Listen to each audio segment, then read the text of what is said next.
Recording. Right, I just want to make that one bigger. Start the show. Okay, this is not lecture 1. It's gonna be lecture 2.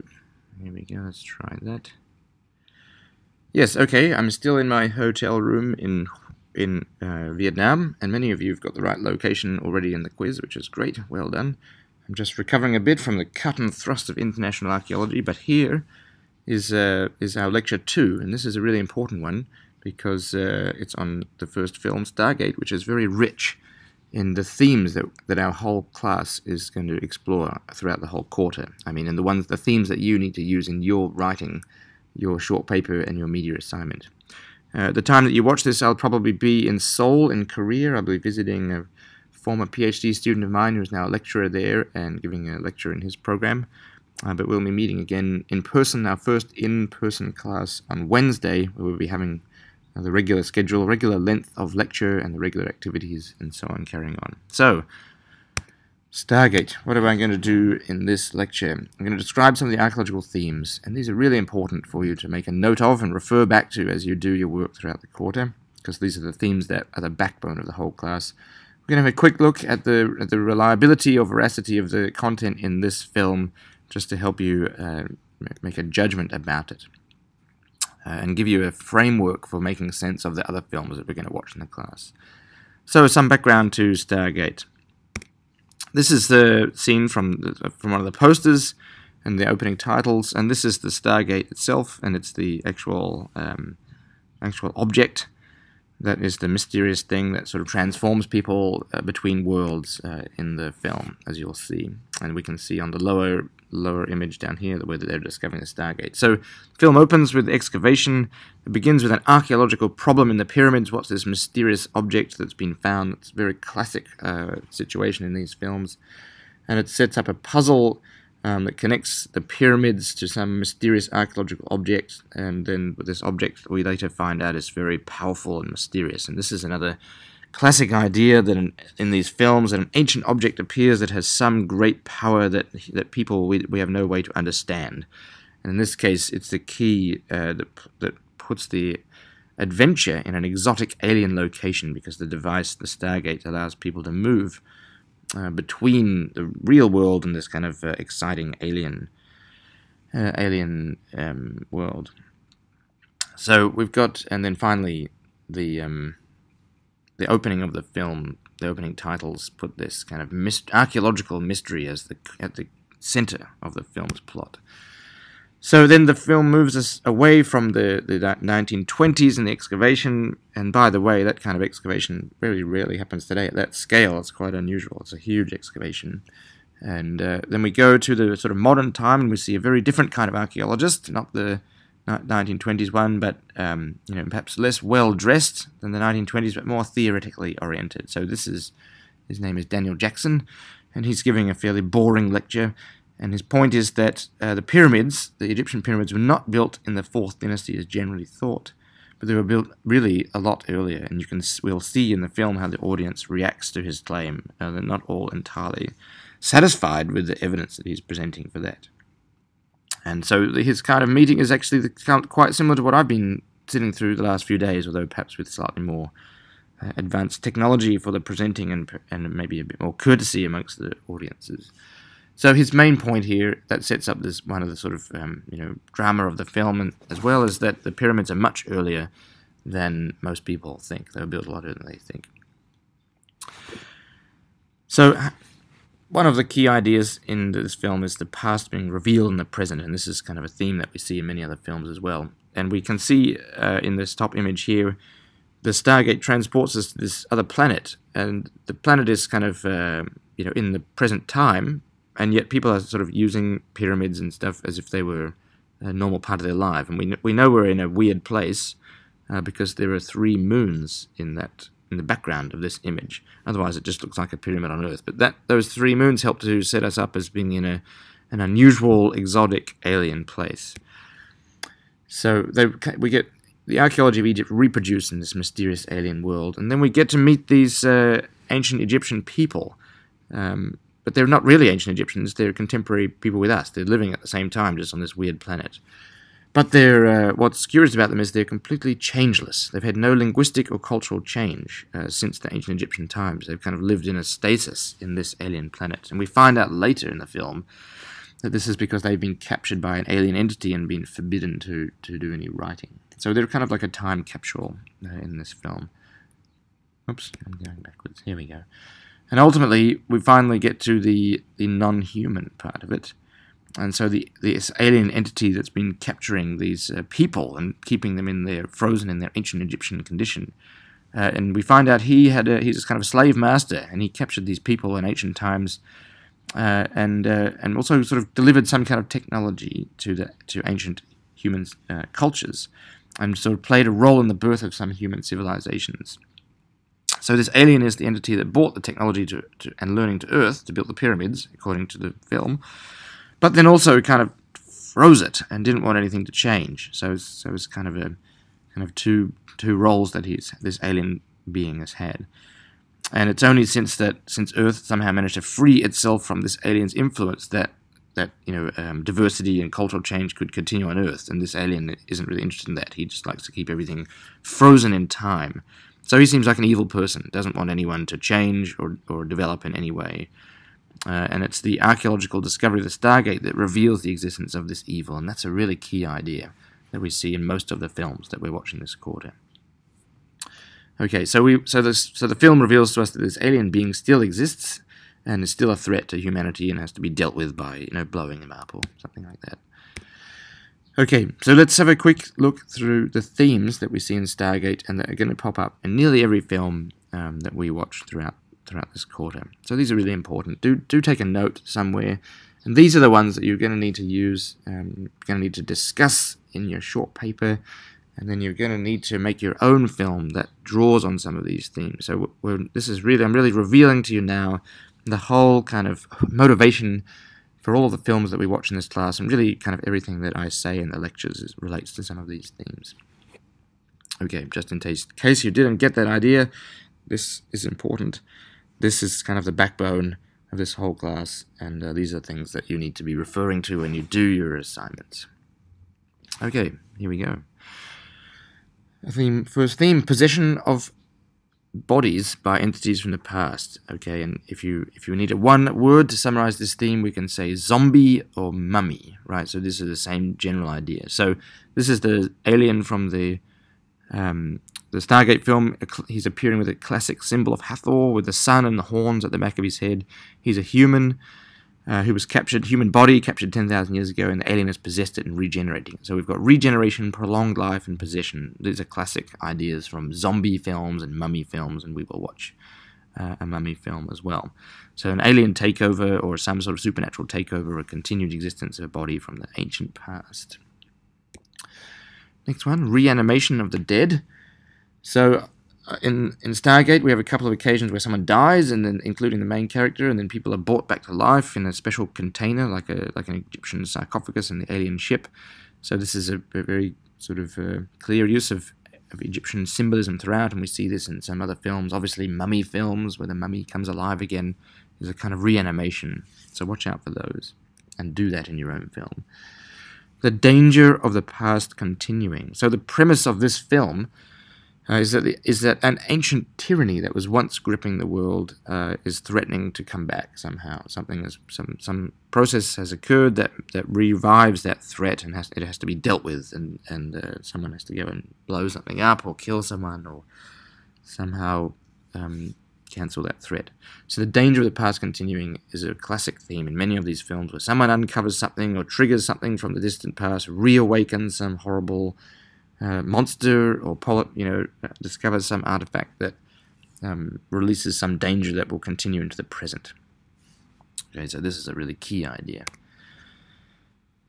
Danger being released through archaeology, right? So this is where what I mean about why these films can reveal something about popular culture. Isn't we think in the films, oh well, archaeologists are kind of fun, exciting people who have lots of adventures, which is partly true, but then what the films also tell us is that archaeologists are really a nuisance and a problem, and we should perhaps not allow them to do their work, because they will discover some artifact or something that may disrupt the kind of peace and harmony that we enjoy in the modern world. So in Stargate, You know, the stories, there's this alien presence that enslaved humanity, but now we're fine. But then this archaeologist comes along and upsets everything again by revealing some hidden history, and through various sort of bumbling causes it to perhaps threaten us again. So the archaeologist kind of gets in the way and perhaps releases a danger by discovering some ancient object. So you see we've got this kind of tension about the image, the identity of an archaeologist. On one hand, an archaeologist in these films are usually fun and exciting and full of adventure, but on the other hand, they're also doing things that are threatening modern humanity in terrible cosmic ways, and they're a real danger to society. So you see, this is the kind of sinister aspect of a close reading of these popular films, is archaeology, archaeologists, and even history and historians as sinister, bad, dangerous characters that threaten threaten our status quo and threaten the peace and safety that we enjoy in our modern lives. And that, I think, is part of the message that is kind of, we can read between the lines of these films to see that, in fact, you know, most people are a bit frightened of people that study the past, because they may discover something that will upset them or change their lives in a way they don't want. So this is a really core idea that we're going to explore through several different films in the class. Theme number 5: non-progress. So this is we also see this. You'll see on the slide here in King Kong and Lost World. These kind of films of the idea of a place on Earth that is kind of trapped, frozen in time forever. So in the alien world in Stargate, we see ancient Egyptians that live in an unchanged way. They can't write. They're not allowed to write. So they can't sort of invent or communicate or accumulate any cultural knowledge very well. And so this is a very classic idea of a lost world frozen in time, and we see it in many media. I just read a long series of manga comics over the summer about a lost island with lots of extinct megafauna and so on. I'm not going to talk about that in this class, but it's a really core theme, that of non-progress, and we'll see it in a couple of other films as well, and you may want to have your own, use this theme of non-progress in your own film, and have a lost world somewhere where no one ever changes. A bit fascinating and a bit frightening, I think, to think that there might be some place or time where no one ever can change or develop in any way. So this is the last one, the last theme of this film, and the last theme that that sort of ties together all the things in our class this quarter. And the theme is of cultural difference. And the idea that there are, different cultures, and they struggle to interact, and they struggle to overcome maybe communication barriers or differences in their value systems, and then in this film they sort of finally find a way to cooperate and achieve their mutual goals. But when we watch these different cultures interact, what's important about that is that it helps us to helps us to reflect on what we think is normal and what is right, and what is good and what is wrong, and invites us to take sides with one culture or the other. And we'll see this in a couple of other films. Maybe the filmmaker will direct us to take a certain side when there are two cultures or two groups sort of combating or engaging in a film. And this is kind of a message, an action by the director that we should be sensitive to. We should reflect on, why do we feel more sympathetic to one of the parties in a conflict than another, and why do we feel what does that tell us about the values that we hold about the past and about the nature of right and wrong, really? How to relate to other cultures? Should we naturally be suspicious and feel superior, or should we be looking for similarities and making connections? So this is a theme, the theme of cultural difference, and how do cultural groups in these films overcome that difference or manage that difference? Do they just go straight ahead and fight each other, or do they look for similarities, or do they have you can see on the lower right there, is it necessary to have a kind of a very intimate connection in order to overcome cultural differences? Let's see in some of the other films as well. But it's an important detail in films generally, because it helps us to reflect on our own identity. Which group do we feel that we belong to, and what do we think is the right thing to do? So it's an important part of the films that we'll watch here, and it's an important skill to have, to understand, like, why do you feel sympathetic to one side of a story and not another. Important to be sensitive to your biases about that. Okay, so I'll just briefly give a little bit of background into where the ideas from Stargate came from, in case you don't recognize them, because they're actually quite, they've been around for quite a long time, and Stargate is really nice because it sums them up in such an easy to digest way, because the original delivery is quite sort of well, less fun, I suppose. So what are they drawing on here? There's two related ideas that sort of put the plot of this film together: the ancient world, ancient aliens, alien technology. You can see the picture of the crop circle down there. And the first one is the claim for a much longer history of the pyramids than conventional archaeological evidence has supported ever, even until now, and I expect long into the future. So the claim for a much longer history of the pyramids, that's the first idea, and this is not one that is new in this film, but many people have proposed it in the past, and most of them kind of not academic archaeologists, but we can say like fringe scholars who try to propose their own alternative view of ancient Egyptian history. So, claim for a much longer history of the pyramids than can be commented. And one of the main authors of this idea is down here on the right. His name is Erich von Däniken, and he started publishing about this in the 1970s, I think, while he was in prison for fraud.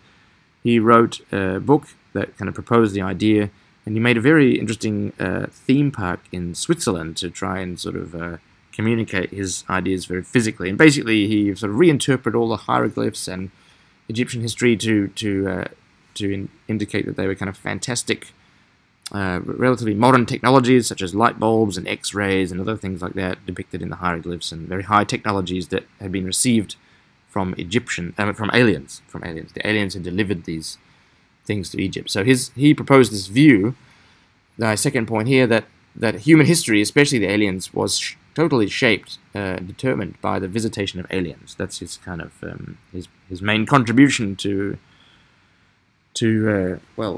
our class and to literature generally. So this is Erich von Däniken. He's been around for quite a long time and a very influential, we can call him an alternate archaeologist or alternate historian. And some of the more recent work on this topic has not so much been about reinterpreting hieroglyphs, as Erich von Däniken did, but trying to make sense of the erosion of the Sphinx. So you can see on the left there, the Sphinx, this huge sculpture, and there are some, we can call them alternative geologists, who look at the Sphinx and say, well, look at these erosion patterns on the rock. They must be many thousands of years old, much older than the conventional chronology of the pyramids. So this is what I'm going to call a serious claim, because just reinterpreting the hieroglyphs, I think, is kind of not serious. Anyone can just look at it and say, well, it could be this or that. But some of these geologists, they're a little bit more empirical, and they've tried to do a bit more research and a bit more offer some evidence independent of the objects themselves to suggest a much earlier date. So let's have a quick review of what they've got, just to give you a bit of background to where some of these claims are coming from. And this is an active area of research. There are still people actively measuring these things and giving seminars and trying to publish papers that propose this idea that the Sphinx and the pyramids are maybe 10,000 years older than what is conventionally accepted. So the erosion of the Sphinx is one. Astronomical alignments of the pyramids is another. So the idea that the layout of the pyramids on the Giza Plateau is kind of like copies some star alignment, but only as those stars were many tens of thousands of years ago. And then some architectural features inside the pyramid, such as the like the alignment of the shafts, some ventilation shafts pointing out to some stars that only were in that position 10,000 years ago. So let's take a quick look. Here's the Sphinx. You can see it is quite like weathered and eroded. It's sort of lumpy and coarse. But I actually want to point out to you here, check this out. You can see the Sphinx here, and then in the background, the suburbs very close by. And right here you can see, I think, a Pizza Hut. And I think this is one of the most poignant images of the Great Pyramid in the Giza Plateau, is the view of it through a Pizza Hut window. I just think that's quite sort of wonderful and terrible at the same time. Anyway, back to the story. So a couple of geologists interpret the erosion patterns on the Sphinx as a result of heavy rain from 7,000 to 9,000 years, and there are numerous kind of guidebooks and tours that promote this interpretation. So this is kind of an alternate history based on the erosion of the Sphinx. So And one response we might have to this is we can say, well, it's not just one rock. You know, there are these. It's made up of three distinct strata, and one of these is perhaps a bit softer than the other and more susceptible to erosion, and that's why we might see faster erosion in some parts of the Sphinx than another. You can see it's a heavily studied topic, and there's quite a lot of work done on the geology of the Sphinx. So I don't think we have to worry too much about that. There's plenty of work that will show that the rate of erosion is actually not unexpected, given the type of rock that it is. Oh, I can just hear a bit of noise going on. I'm still in my hotel room. I think another event has started in this hotel, and they're perhaps going to do some karaoke or something like that. Anyway, next, so we've looked at the erosion of the Sphinx. It's an ongoing project, heavily studied. I'm not too bothered about the claims of 10,000. I think they can be easily dismissed based on the variable softness of the different parts of the rock. Second topic that these alternate archaeologists latch onto when they want to say that they want proof that the pyramids were built many years before we commonly believe is the alignments of these shafts, believed to be ventilation shafts, and you can see some of them are meant to point out to certain constellations that are of significance to the Egyptians. It seemed quite plausible. And here's an alignment that is sort of conventionally at the conventional time, and then other ones say that they should align with other stars at much earlier periods. And here you can see also the alignment of the pyramids according to their mapping on the Giza Plateau. And some have suggested that these pyramids should match up with stars in the Orion's belt, but only as they were configured around 10,000 years ago. So we've got these shafts that line up reasonably well with some things at a time that's consistent with other sources. And then we've got this idea that the layout on the Giza Plateau should line up with something from 10,000 years ago. And here's some of that sort of modeling. And there we can do computer simulations that kind of recreate the stars in the sky at really any time in the past, at any time of the day as well, sunrise and sunset, to show where they ought to be. And so here's just a shot from that one of those kind of simulations showing that, well, if it was at 10,600 BC, the Orion constellation was way down by the horizon, and at later times, 2,500 BC, it's much higher up. And does this match the angle of the shafts and so on? And the question of the alignment of the pyramids on the landscape of the Giza Plateau has been proposed and challenged by astronomers, and they say, well, no, it doesn't really work. I mean, if you want that to line up, you have to sort of turn things around, turn Egypt upside down, and the angle's not quite exactly right. You can see there's a bit of offset between the smallest pyramid in the top right rather, and the upper right star on the last part of Orion's belt. So there's there are a few issues that have been pointed out with this proposal that the pyramids line up with star patterns at around 10,000 years ago. So you might be wondering now, well, okay, I keep saying there's some conventional age and conventional history and so on. What really is this based on? How do we really know how old the pyramids are? And this is a really important question to ask, and one that, you know, I've been in this, Li Ying and I have been in this international conference for a few days, and we're often asking this question: how old are these things, and how comfortable do you feel with the dating? It's really important questions that archaeologists often ask each other. And in fact, just yesterday, there was a Russian group that announced this very exciting sounding discovery in central Vietnam, maybe artifacts 700,000 years old. And my comment was, well, you know, you have a certain way of dating that I feel is very unreliable, and I would like to know the plan for, you know, more extensive and reliable dating. And they kind of indicated that maybe they were going to get onto that next year, but I felt it was important to put some pressure on them to really do some empirical scientific dating. And that's been done in the pyramids and the Sphinx, and I want to show you a little bit of that now. This is why we can feel confident that the pyramids, the age of the pyramids is actually kind of okay. So we can go back in time with some scientific methods to secure the ages of human behavior. And the way that we often do that, and in the case of the pyramids, we use radiocarbon dates, and in most archaeology that is less than about 50,000 years, we can use radiocarbon to do that. But archaeology that is older than that, some of the stuff I'm working on in Myanmar and in northern Vietnam here, and even south-central China and northern Australia, I've been working in those places, the stuff is too old for radiocarbon ages, and we have to use other things. But A lot of the time we can use radiocarbon, and the pyramid stuff just can be dated with radiocarbon very nicely.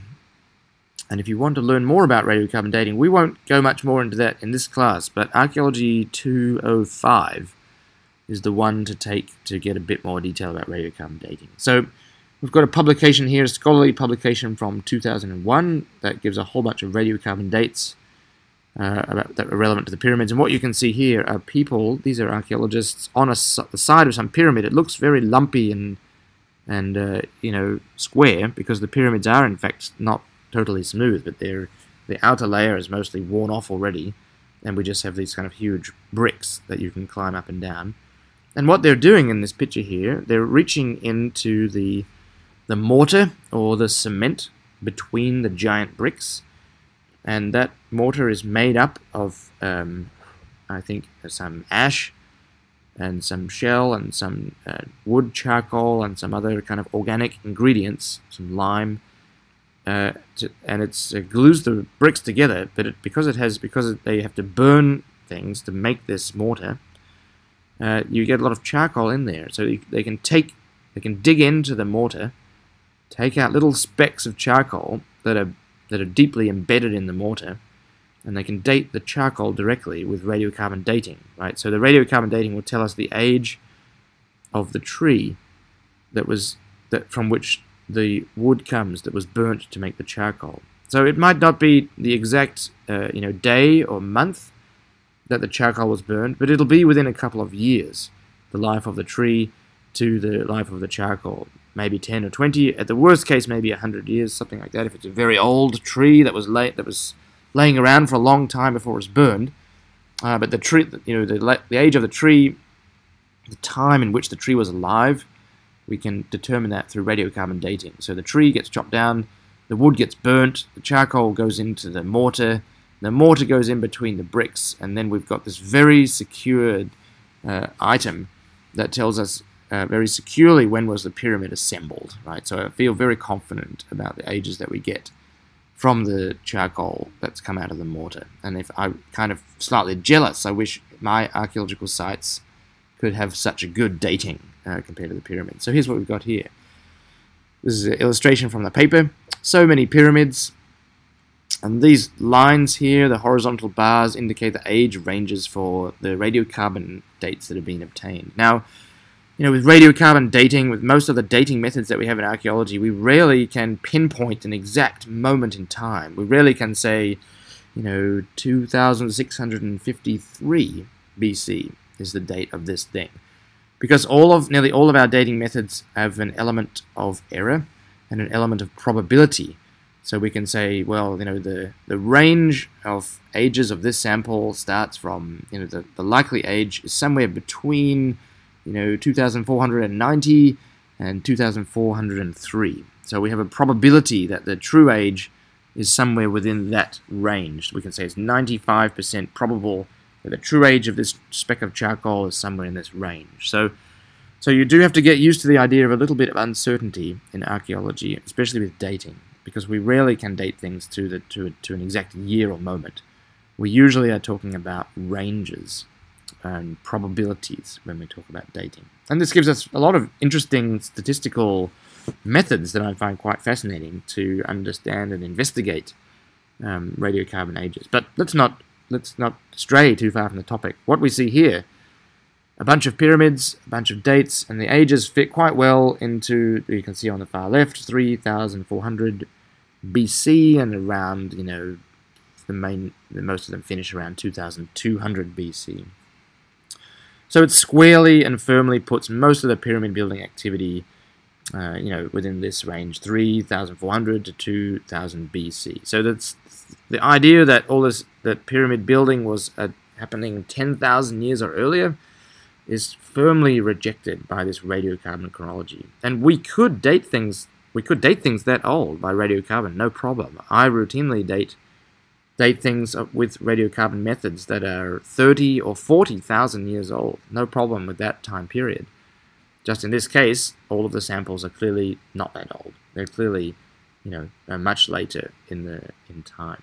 So this, to me, is pretty solid evidence of the conventional chronology for the pyramids. I feel very comfortable with this. I think most archaeologists are happy with it, and it makes it very difficult to support claims of 10,000 years or older. What are they going to do with these radiocarbon ages? How do they explain these specks of charcoal deeply embedded in the mortar between the pyramids to be this age if the pyramids were built many thousands of years earlier? So I hope this has shown you some of the evidence behind the conventional chronology, and you've also seen some of the claims for the older one and some of the problems with some of those claims. Oh, a funny detail I'll just briefly mention before finishing. There's a sort of a myth that the upper part, somewhere in the pyramids, are these hidden chambers that might hold kind of a mysterious literature that we might use to understand the secret past. You know, like someone wrote down all the details about the aliens in a book, and they stuck it in this hidden chamber in the pyramid, and we just have to find this hidden chamber, and it'll reveal the truth about the pyramids. And so there's this kind of figure from the early 20th century called Edgar Cayce. Some of you may know about, and he's kind of a, how do you call it? He would kind of say things in a kind of semi-dream state, like prophecies and predictions about the future and so on. And he predicted there were these chambers in the pyramids that contained sort of the secret history of humanity and these vital truths and so on, passed down from very ancient civilizations and aliens, perhaps. And so there's been a lot of interest in finding these chambers and getting this secret history out and finding out the true story of humanity. And eventually, a team went up there with one of these little robots, and they went into one of these shafts and found out what it was. And I won't tell you what they found, but maybe I'll show you a link to a video that shows the big reveal, and you can see for yourself. And so the real mystery, I think, is not how were the pyramids built 10,000 years ago, but how wealthy are all these guys, and they're nearly all guys, who write these novels and TV shows, or perhaps we should call them books instead of novels, write these books that kind of promote this idea of an alien visitation or an alternative history that is much longer than the conventional one. And so, as an undergraduate, I found these books very fascinating and really love to read them. They assemble lots of interesting pieces of evidence, weird little maps and funny artifacts and so on that apparently have been neglected or ignored or hidden by real archaeologists and this kind of thing.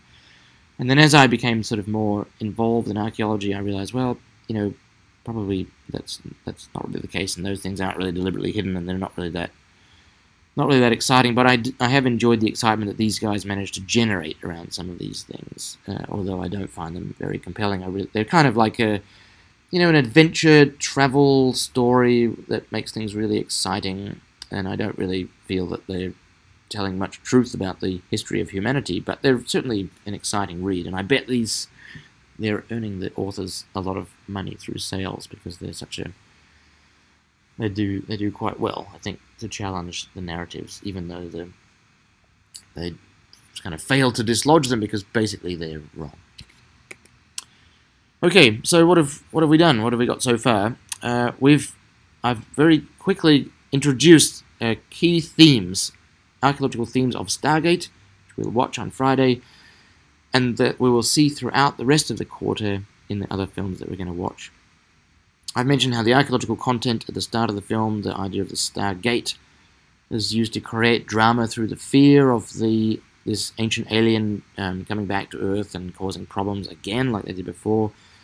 I've briefly shown you the background for the archaeological content and this guy Eric von Daniken and his influential work as an alternative archaeologist, and I've briefly reviewed some of the evidence that has been offered in support of his work, and then some of the evidence that supports the conventional chronology, which is the radiocarbon dating, which I feel very confident about, and I think you should too. Okay, so what to do next? Do continue reading the syllabus. You really need to study the instructions for the assignments. I've had quite a few emails from many of you already, and thank you for your very professional correspondence. I really appreciate the effort that you're putting to write really nice emails. That's very kind. But I've also had a few emails that indicate that some of you are not really reading the syllabus at all. So do read that before you write us a message to make sure you're your question hasn't already been answered. And if you do want to ask a question or you're not sure how to do something on the assignment, let us know what you've tried first before just asking what to do. Because if you just say, what do? I will write back and say, what have you tried? So you can save us both a bit of time by telling us what you've tried, and then I can find out exactly what information you need to get on with it. By now you will have already done the first quiz, very short and easy. Where were we in the first video? You should have already done the first reading annotation activity in small groups. And you should now be preparing yourself for your short paper, the midterm paper, and organizing yourself for the media project, getting yourself into a group, and thinking about the sort of film that you're going to make for that, or the media that you're going to do. The new thing that we will do this week that we haven't done so far is that you're going to make the first entry in your film journal after we watch this film on Friday. So we will meet for the first time on Wednesday. What you've just sat through now is the substitute for the Monday lecture. We will not meet in person for that. Okay, I think that's all for now. So do make sure you make a careful note of the themes. Do study the instructions for the assignments really carefully. Get a head start. Start thinking about especially the short paper. And don't hesitate to write with any questions. And I'm really looking forward to seeing you all on Wednesday and starting with our in-class activities then. Okay, so I just have a quick stopover in Korea, and then I'll be back in Seattle, and we'll be back together on Wednesday. Alright, see you then.